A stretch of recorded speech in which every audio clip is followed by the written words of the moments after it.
Hello everyone, welcome to my YouTube channel. आप सभी के चैनल में स्वागत है। नई वीडियो के साथ, नए क्वेश्चन के साथ फिर से मिलने आ गए हैं आपसे। इससे पहले मैंने आज ही पार्ट 9 डाल रखी है वीडियो की। ये पार्ट 10 है, असेसमेंट फॉर लर्निंग पेपर 2 और यूनिट 3 से रिलेटेड क्वेश्चंस। तो आज यूनिट 3 कंप्लीट हो जाएगी और कल से हम यूनिट 4 के क्वेश्चंस डिस्कस करेंगे।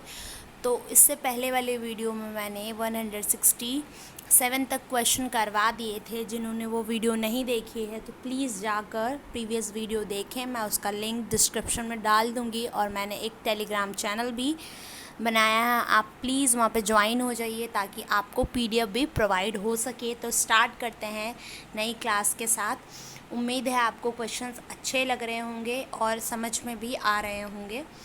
और एक और बात मैं आपसे कहना चाहूँगी कि इससे पहले 74 नंबर क्वेश्चन था, उसमें जो आंसर है 5 होगा, ऑप्शन नंबर सी होगा। वो मैंने गलती से ऑप्शन नंबर बी इसका बताया था। मुझे पिंकी कुमारी करके एक लड़की हैं जो स्टूडेंट हैं, उसने मुझे बताया, मैंने चेक किया, लेकिन उसका आंसर सी होगा। गलती से मैंने उसका बी बता दिया था, तो ये आपको बताना ज़रूरी था। तो स्टार्ट करते हैं क्लास को। क्वेश्चन नंबर 168 जो कहता है कि उपचारात्मक शिक्षण का क्या अर्थ है। ए, जो बालक के अधिगम कमज़ोरियों को ख़त्म करे। बी, जो अध्यापक विषय जल्दी पूरा करने के लिए प्रयोग करता है। सी, ए और बी, या डी, केवल कमज़ोरियों का पता करे। तो इसका right answer option number A होगा, जो बालक के अधिगम कमज़ोरियों को ख़त्म करे उसे हम उपचारात्मक शिक्षण कहते हैं। नेक्स्ट क्वेश्चन नंबर 169 जो कहता है कि यदि एक बालक किसी विषय को पढ़ने में समस्या होती है, मतलब किसी विषय को उसको पढ़ने में समस्या होती है, तो अध्यापक को क्या करना चाहिए। ए, विषय पर ध्यान ना दें। बी, बच्चे को समय ना दें। सी, बच्चे को अतिरिक्त समय दें, या डी, ये सभी। तो इसका राइट आंसर जो होगा ऑप्शन नंबर सी होगा, बच्चे को अतिरिक्त समय दें। क्योंकि अगर एक बच्चे को कोई विषय पढ़ने में अगर समस्या होती है तो उसको टीचर को क्या करना चाहिए, अतिरिक्त ध्यान समय देना चाहिए।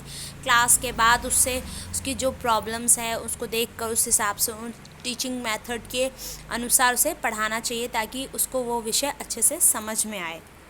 नेक्स्ट क्वेश्चन नंबर 170 जो कहता है कि उपचारात्मक शिक्षण में कौन सी विधियों का प्रयोग होता है। ए, श्रव्य दृश्य सामग्री।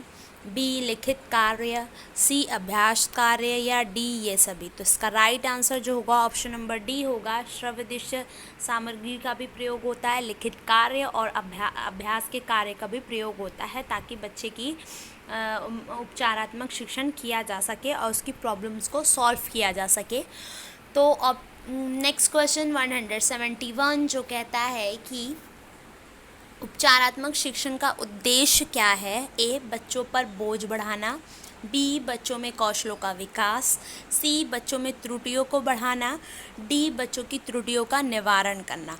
तो उपचारात्मक शिक्षण सबको पता होगा, जिसमें बच्चे के निदान किया जाता है, उपचार किया जाता है, उसकी जो समस्या है। अगर कोई बच्चा है किसी टीचिंग मेथड से या विधि से मेथड से नहीं सीख रहा है तो टीचर उसमें क्या करता है, समस्या का पता लगाता है और इसके अनुसार विधियों का चुनाव करके उनको पढ़ाया जाता है।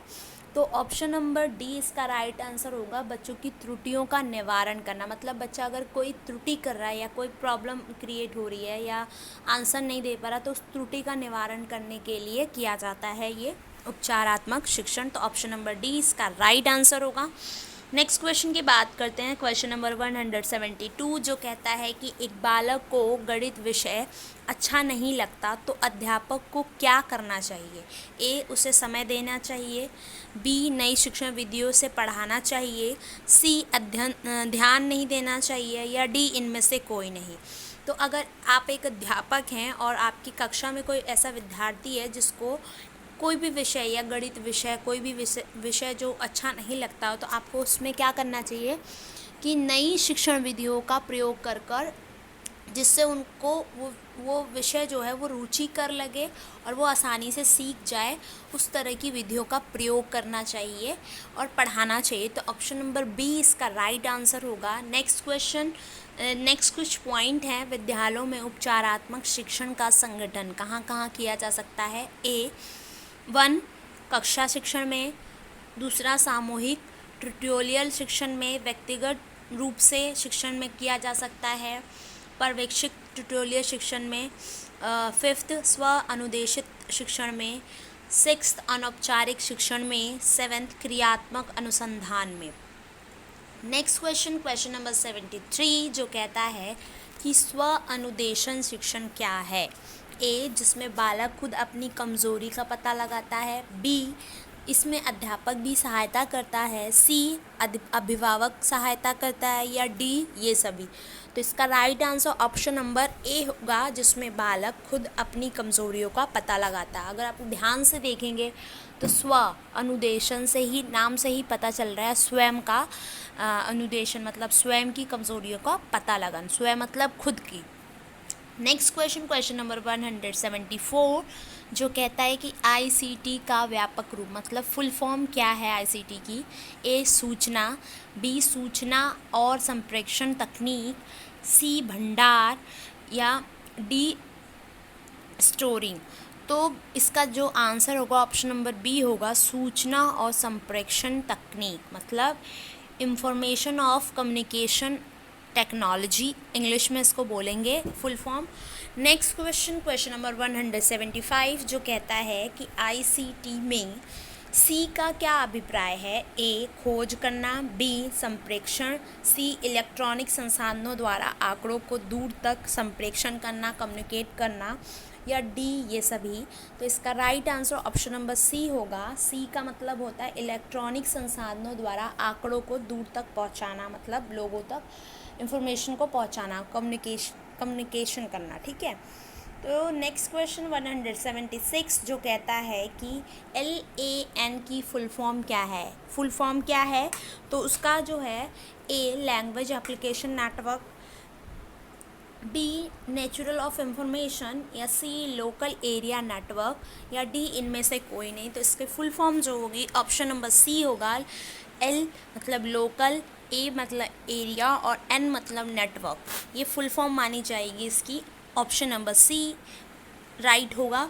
नेक्स्ट क्वेश्चन नंबर 177 जो कहता है शिक्षा के क्षेत्र में आईसीटी किस प्रकार से सहायता करता है।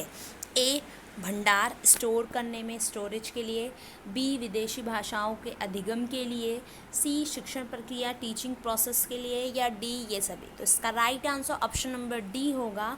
ये सारी ही चीज़ों के लिए आईसीटी का प्रयोग में लाया जाता है या हमारी सहायता करता है।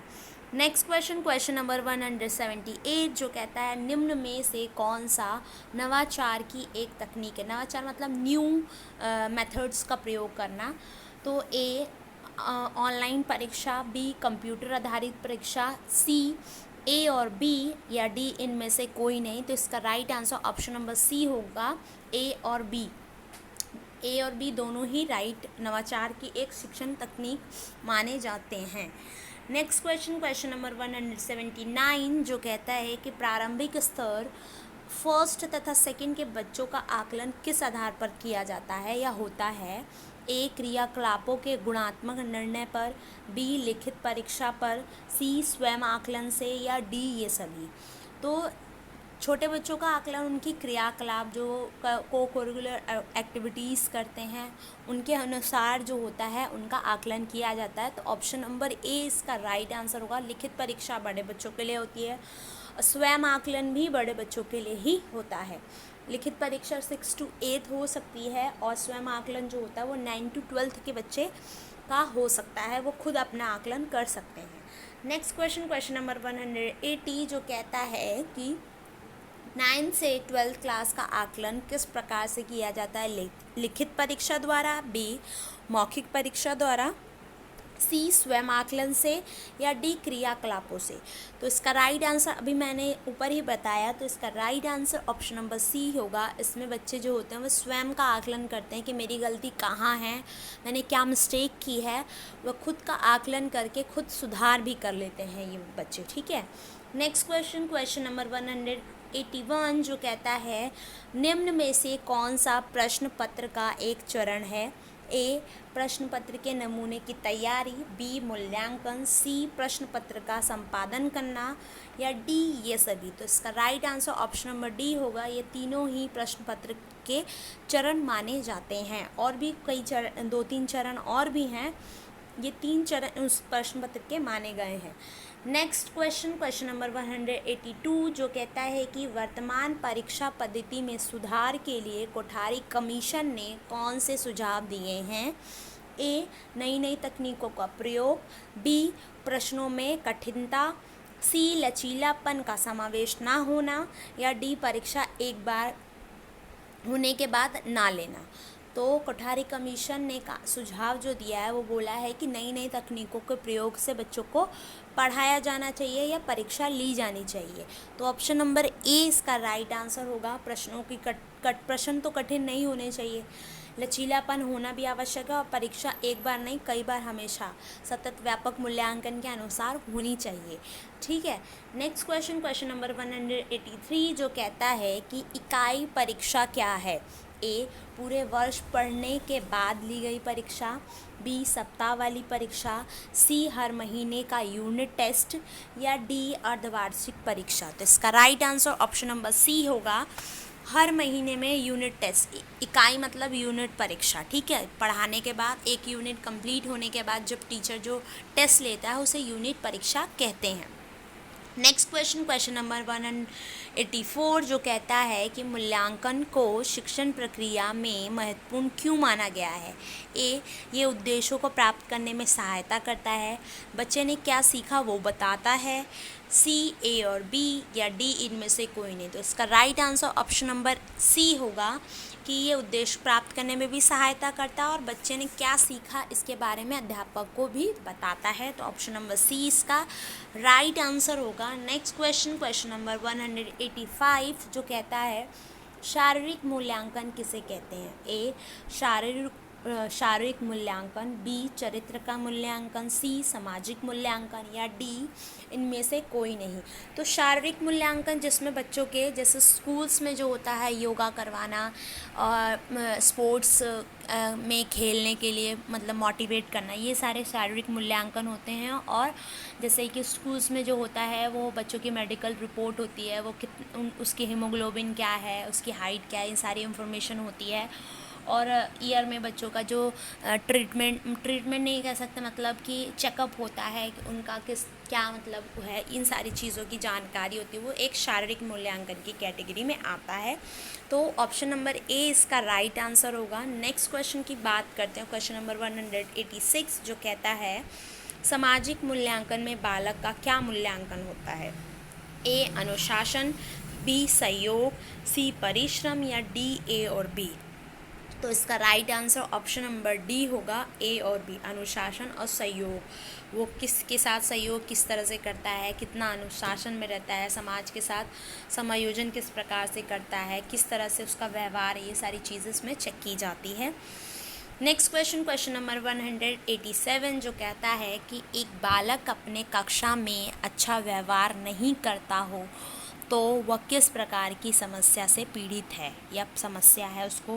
ए संवेगात्मक समस्या हो सकती है, बी भावनात्मक, सी सहयोगात्मक, या डी ये सभी। तो इसका right answer option number B. अगर उसका व्यवहार अच्छा नहीं है, वो मतलब बच्चों से लाउडली बोलता है या टीचर का मतलब लाउडली बोलता है, तो उसका भावनात्मक स्तर से उसकी समस्या हो सकती है। तो ये थे हमारे आज 20 के मैक्सिमम 20 क्वेश्चन थे और आज हमारी यूनिट 3 कंप्लीट होती है। नेक्स्ट वीडियो में हम यूनिट 4 के कुछ क्वेश्चन करेंगे। और thank you for thank you जिसने भी मुझे बताया। कभी कभी मिस्टेक हो जाती है, उसमें मैंने ऑप्शन नंबर बी बोल दिया लेकिन उसका ऑप्शन नंबर सी था। एक्चुअली उसके 5 टाइप्स होते हैं, तो ये थे, मैंने बता दिया और मैंने करेक्शन भी कर दिया ताकि आपको पता चल जाए। तो नेक्स्ट वीडियो में नए क्वेश्चन के साथ मिलेंगे। अगर वीडियो आपको अच्छी लगी हो तो शेयर करें, लाइक करें और सब्सक्राइब ज़रूर करें ताकि आपको टाइम टू टाइम नोटिफिकेशन मिलती रहे। उम्मीद है आपको क्वेश्चन अच्छे लगे होंगे। नेक्स्ट वीडियो में नए क्वेश्चन के साथ फिर से मिलेंगे, और अगर फिर से कहीं गलती हो तो प्लीज़ आप लोग कमेंट करके बताएं। जिसने भी मुझे बताया उसके लिए थैंक यू। नेक्स्ट वीडियो मिलते हैं। Okay bye.